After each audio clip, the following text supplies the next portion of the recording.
Hello, I'm Lynn Wells. Welcome to my home. This is Our State Supper Club.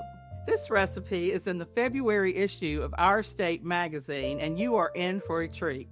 Today I'm going to be making beef tips using a top sirloin with sauteed peppers and onions. This recipe takes me back to a time when I worked at Western Sizzlin Steakhouse here in Greensboro, North Carolina, where I was assistant manager and met my future husband. So this recipe calls for a top sirloin, which is the upper part of the sirloin, and it's very versatile. It's also a little bit less expensive, but you can grill it, saute it, roast it. You can do lots of things with it. You just don't want to overcook it. So let's get started with the marinade for this recipe.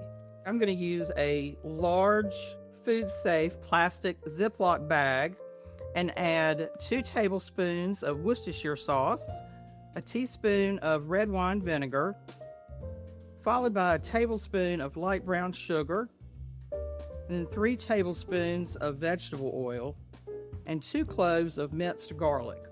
One tip I like to use when adding anything to a large food bag is putting it in the base of a glass bowl or mixing bowl, which one helps keep the bag stay open, and also I can just leave everything in the bag, in the bowl, and put it right in the refrigerator. So this is a 2-pound top sirloin that's already been trimmed and cleaned by the butcher. And I'm going to lay this on a clean surface and going to cut it into bite-sized pieces or about 1-inch cubes. When I worked at the steakhouse, this was one of the most popular items on the menu. So now that the sirloin's been cut up into nice cubes, I'm going to place it in the bag with the marinade and then work it in with my hands just to make sure that everything is well blended and that marinade works into the meat. Now that we've worked the marinade into the meat, I'm going to set the bag in the refrigerator and let it marinate overnight. I'm going to remove it from the bag, but first I'm going to add a teaspoon of vegetable oil to the skillet so it can be heating up. The top sirloin is probably best if you let it rest at room temperature for about 10 to 15 minutes before cooking it instead of cold meat hitting the hot pan. Oh, it's really smelling good with that Worcestershire and garlic. Matter of fact, it brings me back to the aromas in the steakhouse with all of those T-bones and ribeyes and sirloin tips on the grill all at one time, and the baked potatoes coming out of the oven. Now, depending on how you like your steak cooked, you could cook this for a couple of minutes on each side for rare, or about 5 to 7 minutes for medium rare. Looks like we've got a good medium rare to medium. So I'm going to remove the pieces of meat into a dish to let it rest. So now I'm going to add the peppers and onions that I pre-sauteed earlier into the juices where the meat cooked, just to get all those flavors melded together.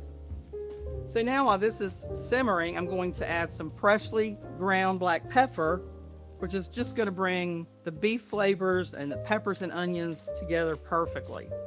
So the peppers and onions are just right where I want them. They're not too soft and they're not crunchy, but I'm going to turn the heat off and just let these sit.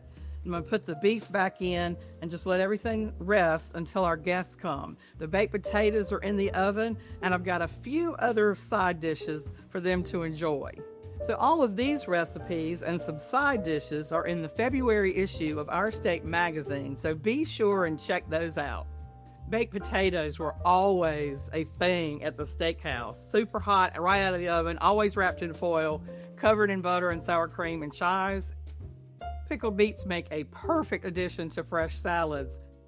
And it looks like the guests are here, so we'll see you at the supper club.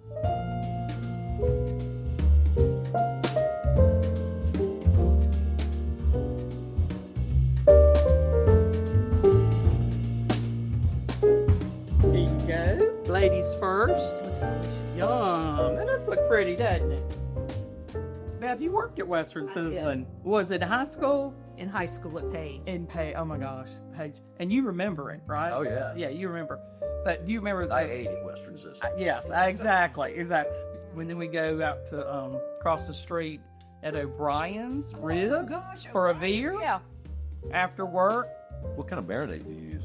It's a mixture of Worcestershire and vinegar, some vegetable oil, fresh garlic. You mix that all together, and then it sets in a bag overnight Oh, nice. and just tenderizes it, and just The marinade really did make the steak turn out delicious. Oh, good. So it looks like it's been another successful supper club. Thanks so much for joining us.